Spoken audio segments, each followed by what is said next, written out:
कर रहे हैं। धीरेन्द्र शास्त्री जी का एक ट्रस्ट है, वो ट्रस्ट इसकी देखरेख करे। ये जो उनकी समिति कमेटी है, डंप है जो छिप चुका है, जिसको लोगों दबा दिया है, उसको विकसित करने के लिए, उसको जगाने के लिए बाबा का एक प्रोग्राम है। नमस्कार, आप देख रहे हैं द बिहार टीवी। इस वक्त हम लोग मौजूद हैं नौबतपुर तरेतपाली मठ में और यहाँ के जो कार्यकर्ता हैं देख रेख, वो सुभाष जी हमारे साथ मौजूद है। आइए हम इनसे बात करते हैं।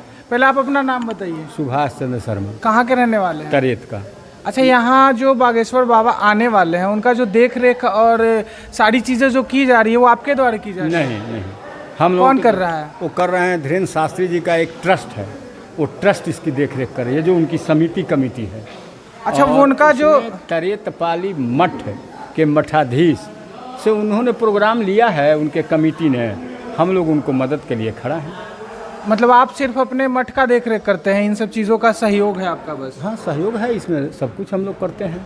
अच्छा, इनका जो आने का प्लान था गांधी मैदान में, वो कैंसिल होकर नौबतपुर आ गया, तो मतलब कैसे अचानक से ये इतना बड़ा चमत्कार हो गया? चमत्कार तो हमें लगता है जैसे हम लोग तो कोई प्रोग्राम लिया नहीं है जी। सरकार के द्वारा गांधी मैदान में यदि प्रोग्राम नहीं मिला तो उन लोगों ने विकल्प के रूप में इस मठ को चुना, इसलिए कि वो सनातन धर्मावलंबी हनुमान जी के प्रवचन करने की व्यवस्था है उनकी। तो उन्होंने कहीं दूसरे स्थान पर जो उससे जुड़ा हुआ स्थान नहीं, हो जग तो नहीं जाएंगे। और वैसे स्थान में यह स्थान सिद्ध पीठ है और यह जगन्नाथपुरी उत्तराधि मठ के नाम से ही जाना जाता है और जगन्नाथपुरी के माने जो पीठ है उससे रजिस्टर्ड है। अच्छा, यहाँ पे भी एक पूजनीय बाबा रहते हैं जो जिनसे मतलब लोग जिनको तकलीफ होती है वो उनसे मिलने के लिए आते हैं, लाखों लाख की भीड़ लगती है। तो क्या नाम है उन बाबा का? सुदर्शनाचार्य जी महाराज। किस तरीके से वो करते हैं अपना सिद्धि के द्वारा? सिद्धि के द्वारा जो जानकी जी की सिद्धि है, अष्ट सिद्धि नवनिधि के दाता, अष्टवर दिन जानकी माता, उसी में से कोई सिद्धि प्राप्त किए हुए हैं। अब हैं तो हम लोगों का गुरु, तो हम लोग पूछ तो नहीं सकते हैं, लेकिन दिव्य शक्ति उनके पास। मतलब वो बाबा जी यहाँ रहते हैं, उनके पास भी दिव्य शक्ति और 12 महीने भीड़ लगता है जी। 12 महीने लगती है जी, अभी भी लगा हुआ है वहाँ, देखिए। अच्छा, ये जो धीरेन्द्र शास्त्री जी जो आ रहे हैं, उनके लिए जो बंदोबस्त किया गया है, आपको क्या लगता है जितनी भीड़ लगेगी उतनी भीड़ को यहाँ पे कर लिया जाएगा? देखिए, हम लोगों के पास भीड़ को इकट्ठा करने के लिए भूभाग उपलब्ध है और व्यवस्था भी उसका हम लोग कर रहे हैं। भूभाग की कमी नहीं है। दर्जनों गांधी मैदान यहाँ पर समा जा सकते हैं। बिहार के भी रहेगा कि नहीं? बिहार के जिस धरती पे नौबतपुर में बाबा जी आने वाले हैं, वही बिहार के एक मंत्री जी का कहना है कि हम बाबा जी का काफिला रोकेंगे, दंगा करेंगे। तो क्या करिएगा अगर वो यहाँ आके नौबतपुर में दंगा करेंगे? तो क्या आप लोग संभाल लीजिएगा? भरसक सरकार के एक जिम्मेवार मंत्री हैं और ऐसे कानून को हाथ में लेकर मेरे समझ से कोई अनैतिक कार्य नहीं करेंगे। कानून का पालन करना जिम्मेवार लोगों की प्रथम भूमिका होती है। अगर उनके द्वारा कुछ ऐसा अनाप शनाप उल्टा सीधा कार्य किया गया तो क्या आप लोग संभाल लीजिएगा? कार्य तो सरकार देखेगी। कार्यपालिका क्यों है? सरकार तो उन्हीं की है। सरकार होने से कानून उनकी नहीं है। सरकार कानून की है, सरकार संविधान की है, यहाँ की तो चीफ जस्टिस की है, सरकार सेक्रेटरी की है। कार्यपालिका के तहत वो विधायिका के मालिक हो सकते हैं, कार्यपालिका के नहीं। कार्यपालिका का काम है लॉ एंड ऑर्डर मेंटेन करना। अच्छा, आपको लगता है कि बाबा जी के आने से यहाँ हर्ष उल्लास बहुत ज़्यादा बढ़ गई है? लोगों में एक तरह के बहुत ज़्यादा इंतज़ार किया जा रहा है बाबा का। देखिए, भारत आर्य पुत्र के नाम से, आर्यावर्त के नाम से जाना जाता है, प्राचीन गौरव है इसका।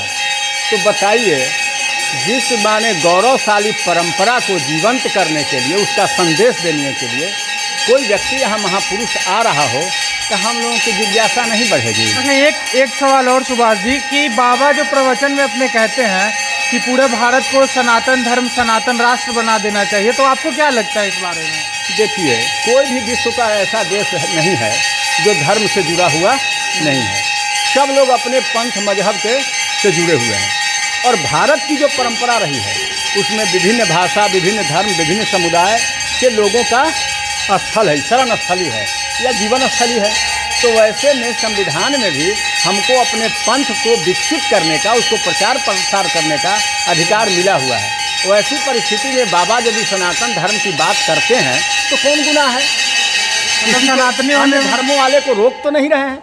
अपने धर्म के प्रचार प्रसार की बात वो कर रहे हैं, तो दिक्कत क्या है? मतलब उनका सिर्फ कहना है कि जो सनातन लोग हैं वो सनातन को पूजे माने। उनका ये भड़काऊ भाषण नहीं होता जैसे लोग कहते हैं कि नहीं, सबको वो कहते हैं कि सनातनी बन जाओ। सनातन बन जाओ नहीं, सब लोग सनातनी है।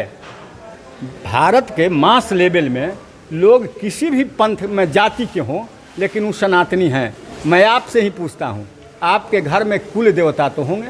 जी, मैं तो पूरा सनातनी हूँ, मैं तो हिंदू। मैं हिंदू होने से नहीं, मैंने भारतीय होने के नाते मैं कह रहा हूँ कि आपके घर में कुल देवता तो होंगे, तो आप सनातनी है ना? बिल्कुल सनातनी। आपकी माता वहाँ अंडा और मांस की व्यवस्था नहीं करेगी, और साल में एक दिन पूजा करेगी, तो अपने कोख में रखे हुए बेटी को जब पैदा करेगी, उससे भी वह अपने देवता के पूजा नहीं कराएगी, वह पुतोह से कराएगी। सास बन के करेगी या पुतोह से कराएगी। तो क्या यह सनातन नहीं है? जो डंप है, जो छिप चुका है, जिसको लोगों दबा दिया है, उसको विकसित करने के लिए, उसको जगाने के लिए बाबा का एक प्रोग्राम है कि लोग जाने कि मैं कौन हूँ। मतलब बाबा का जो भी कार्य है वो सब सही है, और जो लोग इसको नहीं मानते उनके कहीं ना कहीं मूर्खता है, ये चीज़ खोट है, उन अज्ञानता है, मूर्खता नहीं अज्ञानता है। शब्द को सजा कर बोलना चाहिए संविधान में। जैसा कि सुभाष जी से बात करके पता चला हमें कि यहाँ पे बहुत ज़ोरों शोर से बाबा की आने के लिए जो भी तैयारियाँ बन सकती है की जा रही है, और बहुत ही हर्षोल्लास के साथ लोग उनका इंतज़ार करते हैं। बाकी नए खबरों से अपडेट रहने के लिए देखते रहिए द बिहार टीवी।